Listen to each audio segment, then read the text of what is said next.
और बड़ी खबर प्रयागराज से, सपा विधायक पूजा पाल के भाई पर हमला। हमलावरों ने गाड़ी के पीछे बम से हमला किया। सफारी गाड़ी के पीछे 2 बार तेज धमाके हुए। प्रीतम नगर और नीवा में धमाके हुए। पूजा पाल के भाई हैं राहुल पाल। मामले में धूमनगंज थाने में तहरीर दी गई है। थाना धूमनगंज इलाके से जुड़ा यह पूरा मामला है। पूजा पाल के भाई पर हमला हुआ है। सपा विधायक पूजा पाल के भाई पर हमला किया गया। प्रयागराज में हमलावरों ने गाड़ी के पीछे बम से हमला किया है। सफारी गाड़ी में पूजा पाल के भाई जा रहे थे और उसके पीछे 2 बार तेज धमाके हुए। प्रीतम नगर के और नीवा में ये धमाके हुए हैं। पूजा पाल के भाई हैं राहुल पाल और उन्हीं की गाड़ी पर हमला किया गया। बताया जा रहा है एक के बाद एक तो 2 तेज धमाके हुए। मामले में धूमनगंज थाने में तहरीर दी गई है। थाना धूमनगंज इलाके से जुड़ा ये पूरा मामला है। एसपी एमएलए के भाई पर हमला हुआ है प्रयागराज के अंदर। सपा विधायक पूजा पाल के भाई राहुल पाल को निशाना बनाया गया, ये आरोप लगाया जा रहा है। हमलावरों ने गाड़ी के पीछे बम से हमला किया।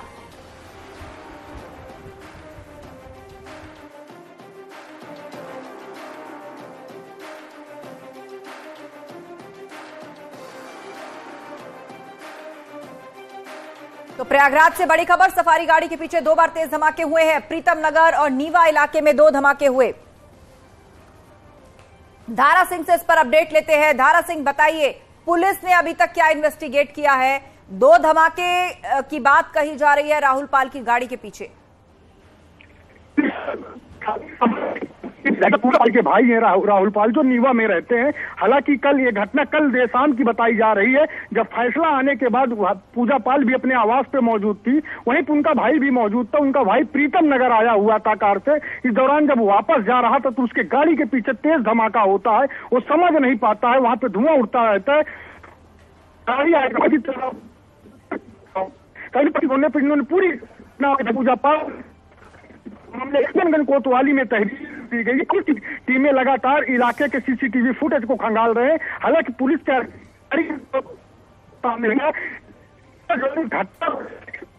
खुफिया एजेंसियां दोनों अलर्ट हो गई है और इस मामले में गंभीरता से जांच कर रही है। बिल्कुल, आप बता रहे हैं पुलिस मामले की गंभीरता से जांच कर रही है, लेकिन अभी तक क्या सबूत मिले हैं? सफारी गाड़ी के पीछे 2 तेज धमाके की बात कही जा रही है। किस जगह पे यह हादसा हुआ? क्या लोगों ने भी ये धमाके देखे और सुने? और क्या राहुल पाल सुरक्षित हैं? गाड़ी पर क्या किसी तरह की कोई खरोंच?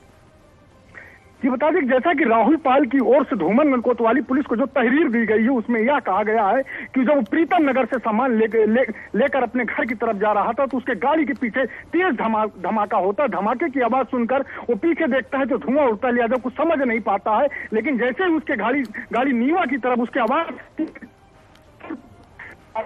इसके बाद हमने कहीं ना कहीं मुझे पूर्ण विश्वास उस पर हमला किया जा रहा है।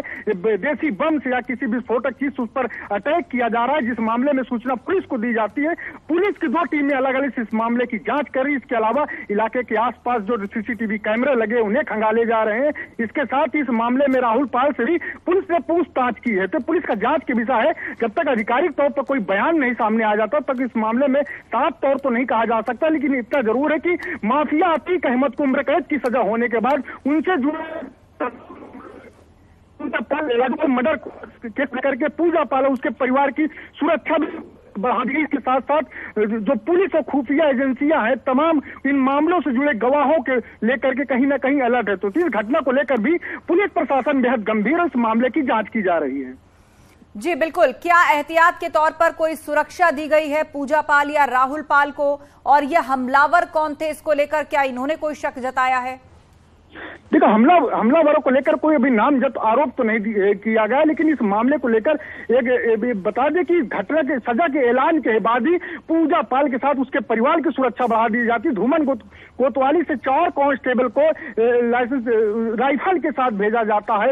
वहां पर 4 कांस्टेबल लगाए गए। इसके अलावा उसके जो आवास है नीवा में, वहां पर भी 2 सिपाहियों का ड्यूटी लगाई गई है। तो घटना के देखते हुए पुलिस की तरफ से सतर्कता बरती जा रही है। लेकिन अभी जिस प्रकार से राहुल पाल की ओर से कहा जा रहा है कि उनके गाड़ी पे बम से पीछे जो धमाके हुए वो बम के धमाके कहीं न कहीं उनको आहत करने की कोशिश की गई है। तो जांच का विषय है। इलाके के सीसीटीवी खंगाले जा रहे हैं, तमाम मामले की जांच कर रहे हैं। इलाके के जो भी नंबर सबको CDR उनके कॉल डिटेल खंगाले जा रहे हैं, उसकी जांच के बाद ही स्पष्ट हो पाएगा। बिल्कुल, आप नजर बनाए रखिए। जानकारी के लिए शुक्रिया आपका, धारा सिंह।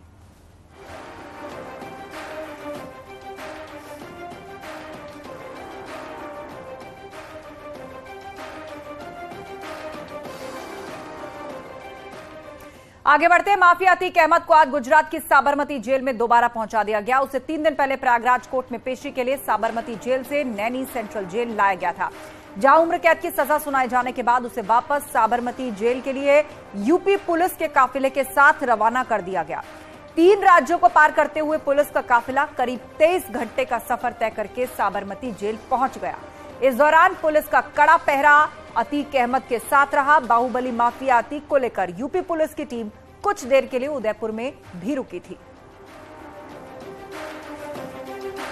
तो आखिरकार अतीक अहमद पहुंच गया साबरमती जेल। लगभग 23 घंटे के सफर के बाद कड़ी सुरक्षा और पहरे में साबरमती जेल पहुंचा दिया गया है अतीक अहमद। इस दौरान उदयपुर में जरूर थोड़ी देर के लिए पुलिस रुकी थी थाना परिसर में, और अब खबर आ रही है कि साबरमती जेल यानी कि अपने पूर्व ठिकाने पर पहुंच गया है अतीक अहमद। अतीक को उम्र कैद की सजा सुनाई गई है। उमेश पाला अपहरण कांड में सजा याफ्ता है अब अतीक अहमद। सजा याफ्ता वारंट पे उसको यूपी लेकर आई थी पुलिस और यहां पर पेशी करवाई गई थी। सजा सुनाई गई अतीक अहमद को उम्र कैद की और उसके बाद एक बार फिर से साबरमती जेल पहुंच गया है। तो कुल मिलाके साबरमती जेल से जब चला था यूपी के लिए और अपनी वापसी तक ये जो 80 घंटे का समय रहा, खौफ के साए में रहा अतीक अहमद।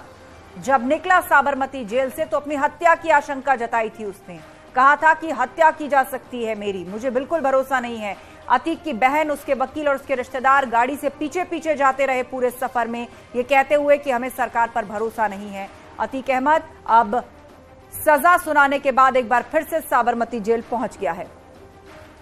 सीधे अब आपको लिए चलते हैं हमारे सहयोगी शंकर आनंद, जो इस पूरी खबर को कवर कर रहे हैं। अतीक के साबरमती से प्रयागराज आने तक और फिर वापस साबरमती तक लगातार उसके काफिले और उसकी मूवमेंट पर नजर बनाए हुए हैं।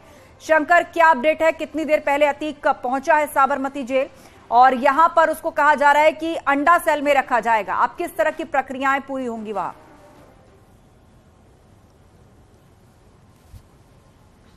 देखिए आस्था, इस वक्त मैं साबरमती जेल के ठीक बाहर हूं और यही वो गेट है जहां से होते हुए अतीक अहमद को अंदर अभी भेजा गया। और अगर बात करें जिस तरह से अतीक अहमद की अगर बात करें तो अतीक अहमद अभी अंदर जाने के बाद जो तमाम जो दस्तावेजी प्रक्रियाएं होती हैं उन तमाम दस्तावेजी प्रक्रियाओं से उसे गुजरना पड़ रहा है। 7:35 पर अतीक अहमद को गुजरात पुलिस जो है अंदर लेके गई। हालांकि साथ में उत्तर प्रदेश की पुलिस आई थी, लेकिन सबसे बड़ी बात है उस वक्त में अतीक अहमद से जब हमारी बातचीत हुई, अतीक अहमद से हमने कई सवाल किया तो उस वक्त में उसने सबसे पहले उसने मीडिया कर्मियों को धन्यवाद दिया। बोला क्या कि नहीं, अगर मीडिया कर्मी नहीं होते तो हो सकता है कि हमारी जान जा सकती थी। तो एक तरह से अजीब सा एक सवाल जवाब था, लेकिन एक तरह से कहा जा सकता है वो डर और खौफ वो अतीक अहमद के जहन में था और उस डर के बारे में वो मीडिया कर्मियों का नाम लेकर उसने कहा कि अगर मीडिया कर्मी नहीं होते तो हो सकता है हमारी जान चली जाती। और इसके साथ साथ उससे और भी दूसरे कई सवाल पूछे गए थे, जिसमें कि उसने कहा कि उस पर जो इल्जाम लगे हैं, जिसके मामले में वो दोषी करार दिया गया है, तो उस मामले में उसके बारे में बताया कि वो जेल में था, उस वक्त का मामला है। हालांकि ये झूठ बोल रहा था और उस झूठ बोलने के मामले में कोई भी 0.1% भी वहां पे उस बात को उस मामले में चर्चा नहीं किया जा सकता है, क्योंकि उस मामले में पहले से ही दोषी करार दिया जा चुका है। और अगर जेल परिसर की अगर बात करें तो जेल परिसर में उसे अब अलग एक जो वार्ड है वहां पे रखा जाएगा, क्योंकि अब ये दोषी करार दिया जा चुका है। इससे पहले की अगर बात करें तो जिस वार्ड में पहले रहता था उस वार्ड में जो नए नए जो कैदी आते थे, फ्रेश कैदी आते थे, उसको वहां रखा जाता था। और अब यह दोषी करार दिया जा चुका है और अंडर ट्रायल वाले जो कैदी पहले जहां पर रहता था वो अंडर ट्रायल जो लॉकअप था, लेकिन अब वो दोषी करार दिया जा चुका है। अब बाकायदा उसका एक बैच नंबर भी होगा और बैच नंबर के नाम से उसको पहचाना जाएगा। और उसी जो अक्सर आप सामान्य भाषा में आप कहते हैं कैदी नंबर 420 या कैदी नंबर और भी कुछ नंबर दिया जा सकता है, तो इस तरह का नंबर उसे अलॉट किया जाएगा, क्योंकि अब वो दोषी करार दिया जा चुका है। इसलिए इस वक्त में उसका जो लॉकअप होगा वो अलग होगा। लेकिन जिस तरह से अगर बात किया जाए इस मामले में अतीक अहमद से यह भी सवाल किया गया, क्या आपको लगता है कि आप साबरमती जेल में आप सुरक्षित हैं। क्या आपको लगता है कि आप यूपी से ज्यादा सुरक्षित यहाँ हैं? तो इन तमाम मामलों पर सवाल भी किया गया, हालांकि उस मामलों पर जवाब नहीं दिया और बातों को घुमाने की कोशिश किया। हालांकि वो खुद भी अपने आप को निर्दोष बता रहा था, अपने भाई को भी निर्दोष बता रहा था, और उसके बेटे के बारे में जब सवाल पूछा गया तो कहा कि उसके बेटा भी निर्दोष है। मतलब कि उसका जो पूरा का पूरा परिवार है वो अपने परिवार को पाक साफ बता रहा था।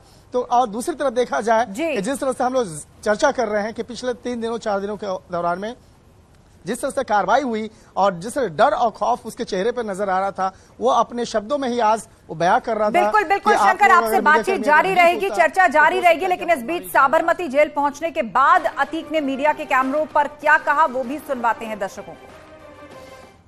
उमेश पाल की हत्या का आरोप लगाया आप पे। नहीं, अब आरोप एक अलग चीज है। और क्या कहना चाहोगे? और क्या कहना चाहोगे? अतीक और क्या कहना चाहोगे? आपके बेटे को दोषमुक्त किया गया, हमारे भाई को दोषमुक्त किया आपके भाई को दोषमुक्त किया गया है, उसके बारे में क्या कहना चाहोगे? अतीक, आपका पूरा परिवार जो है वो अभी गायब है, पुलिस ने उसके खिलाफ वारंट निकाल के रखा हुआ है, आपकी पत्नी के खिलाफ भी वारंट है। पत्नी की कल जमानत लगी है कोर्ट में। हेलो, और असद के बारे में क्या कहोगे अतीक? कोई असद की जानकारी मुझको नहीं है। नहीं है, वो कह रहे थे फोन पर भी बातचीत होती है आपकी। नहीं, जेल इस बारे में क्या कहना चाहेंगे? जेल में एक मिनट फोन की बात में जेल में फोन नहीं चलता। हाँ, जैमर लगा है, जैमर लगा है, लेकिन वो कह रहे थे कि आपकी बात हुई है। अरे अब वो क्या कह रहे थे, कहने को तो आज बहुत कहता है।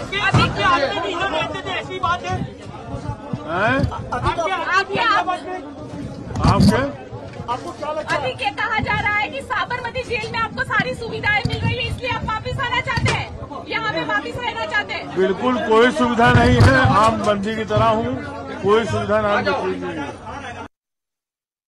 उमेश पाल की हत्या का आरोप लगाया आप पे। नहीं, अब